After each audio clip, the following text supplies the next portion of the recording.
नमस्कार। आपका स्वागत है आपके अपने चैनल दिव्य दृष्टि में। कहते हैं कि समय की ताकत अपार होती है। समय का चक्र ऐसा है जो राजा को भिखारी और भिखारी को राजा बना सकता है। यह भी कहा जाता है कि नियति में जो लिखा होता है उसे कोई बदल नहीं सकता। क्या यह सच है? आइए इसे एक पौराणिक कहानी के माध्यम से समझते हैं। मेरा निवेदन है कि आप 5 मिनट का समय निकालकर इस कहानी को अंत तक जरूर सुनें। बहुत पुराने समय की बात है। उत्तर दिशा में एक अत्यंत समृद्ध और सुंदर नगरी थी जिसे महाराज विक्रमादित्य शासित करते थे। महाराज विक्रमादित्य एक धर्मनिष्ठ, दयालु और न्यायप्रिय राजा थे।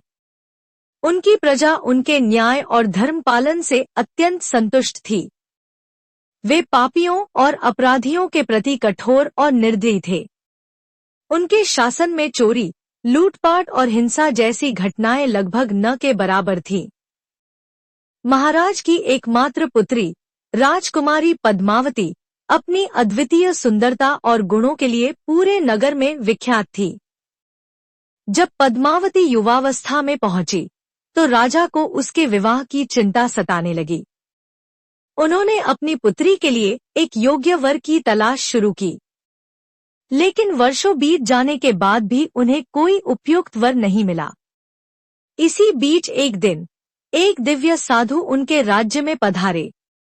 वे भूत और भविष्य देखने की अद्भुत शक्ति रखते थे। महाराज विक्रमादित्य ने उस साधु का बड़े ही आदर सत्कार के साथ स्वागत किया। उन्होंने साधु को आसन दिया और हाथ जोड़कर उनका अभिवादन किया। साधु उनकी विनम्रता और आतिथ्य से अत्यंत प्रसन्न हुए और राजा को आशीर्वाद देते हुए बोले, राजन, मैं तुम्हारी सेवा से प्रसन्न हूँ। जो भी इच्छा हो निःसंकोच मुझसे पूछो, मैं उसे अवश्य पूरा करूँगा। महाराज विक्रमादित्य, जो अपनी प्रजा के प्रति कर्तव्यनिष्ठ और न्यायप्रिय थे, अपनी पुत्री पद्मावती के विवाह को लेकर भी अत्यंत चिंतित रहते थे। उन्होंने जीवन में अनेक प्रकार के ऐश्वर्य और वैभव प्राप्त किए थे, लेकिन उनकी पुत्री के विवाह को लेकर उनके मन में एक अज्ञात पीड़ा थी।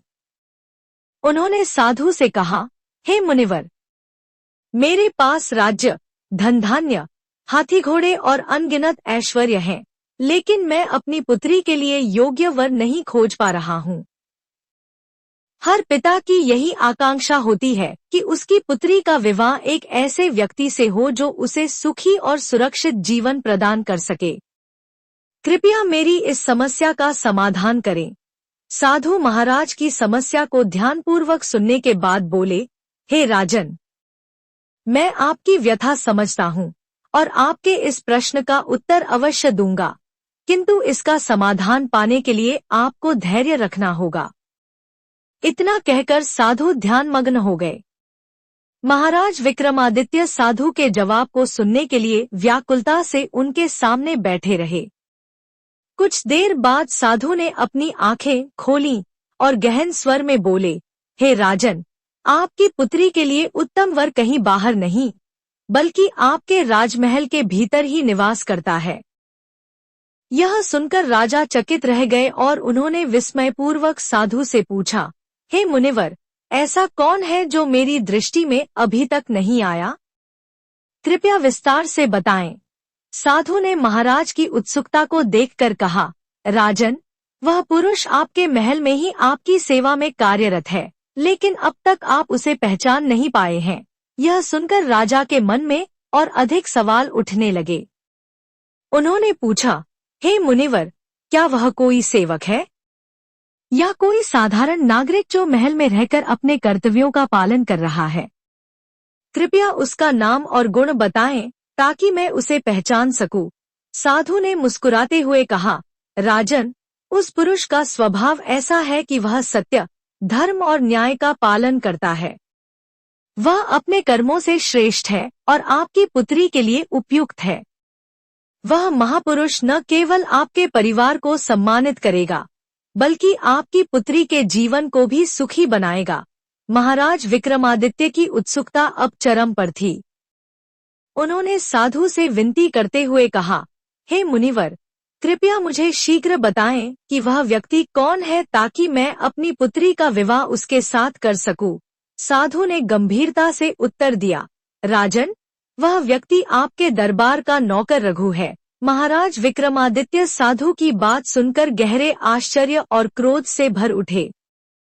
यह विचार कि उनकी पुत्री पद्मावती का विवाह महल के एक साधारण नौकर रघु के साथ हो सकता है, उनके मन को विचलित कर गया।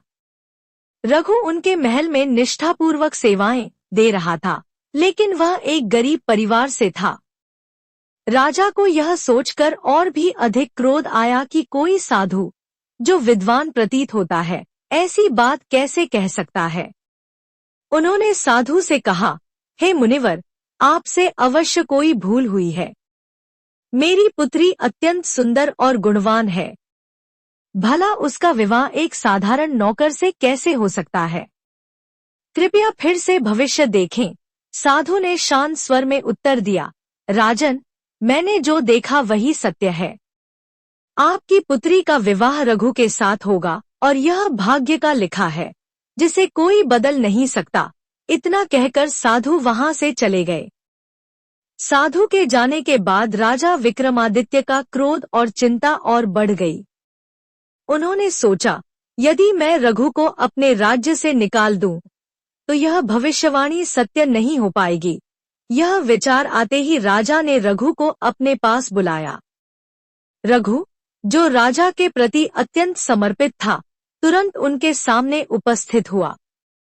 राजा ने क्रोध में कहा, रघु, अब तुम मेरे राज्य से निकल जाओ और फिर कभी मेरी आंखों के सामने मत आना। रघु ने विस्मय और दुख के साथ पूछा, महाराज, मुझसे क्या भूल हुई है? मैंने सदैव निष्ठा से आपकी सेवा की है। कृपया मुझे बताएं कि मेरा अपराध क्या है। राजा ने कठोर स्वर में उत्तर दिया, तुमने कोई अपराध नहीं किया, लेकिन अब मैं तुम्हें अपने राज्य में नहीं देखना चाहता। तुम्हें तुरंत यहाँ से चले जाना होगा। रघु, जो अपने स्वाभिमान और निष्ठा के लिए जाना जाता था, राजा की आज्ञा का पालन करने का निर्णय लिया। उसने राजा को प्रणाम किया और कहा, महाराज, मैंने सदैव अपनी सेवाएं निष्ठापूर्वक दी हैं। यदि यह आपकी इच्छा है कि मैं इस राज्य को छोड़ दूं, तो मैं अवश्य जाऊंगा। लेकिन मेरी प्रार्थना है कि आप सदैव स्वस्थ और प्रसन्न रहें। इतना कहकर रघु ने महल छोड़ दिया। वह अपने पास कुछ भी नहीं ले गया और चुपचाप राज्य की सीमा पार कर गया। इस घटना के बाद भी राजा का क्रोध शांत नहीं हुआ। उन्होंने सोचा कि अब उनकी पुत्री का विवाह रघु से नहीं हो सकेगा और उनकी प्रतिष्ठा सुरक्षित रहेगी। कई दिनों बाद राजा को एहसास हुआ कि रघु के जाने से महल में एक अजीब सी शून्यता छा गई है। रघु की सेवाओं और उसकी निष्ठा की कमी सभी को महसूस होने लगी। पद्मावती भी इस घटना से अत्यंत दुखी थी, क्योंकि वह जानती थी कि रघु न केवल एक गुणवान व्यक्ति था, बल्कि उसमें गहरी समझ और दयालुता भी थी। उधर रघु ने अपनी योग्यता और विद्वता के बल पर एक अन्य राज्य में अपनी पहचान बनाई। समय बीतता गया और राजा विक्रमादित्य को यह समझ में आया कि साधु की बातों में सत्य था। भाग्य ने जो लिखा था वह सच होकर रहेगा। आखिरकार राजा ने अपनी पुत्री के सुख के लिए रघु को पुनः बुलाने का निर्णय लिया और स्वयं उससे क्षमा मांगी। रघु और पद्मावती का विवाह संपन्न हुआ। यह विवाह एक मिसाल बन गया कि सच्चे गुण और निष्ठा किसी भी सामाजिक बंधन से ऊपर होते हैं। रघु और पद्मावती का विवाह संपन्न होने के बाद महल में उत्सव का माहौल छा गया। राजा विक्रमादित्य, जिन्होंने शुरुआत में इस विवाह का कड़ा विरोध किया था, अब इस निर्णय से पूरी तरह संतुष्ट थे।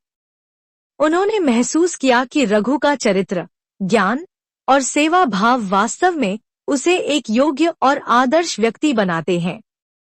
विवाह के बाद रघु ने न केवल महल के सभी लोगों का दिल जीता, बल्कि अपनी योग्यता और बुद्धिमत्ता से राज्य के प्रशासन में भी महत्वपूर्ण योगदान देना शुरू किया।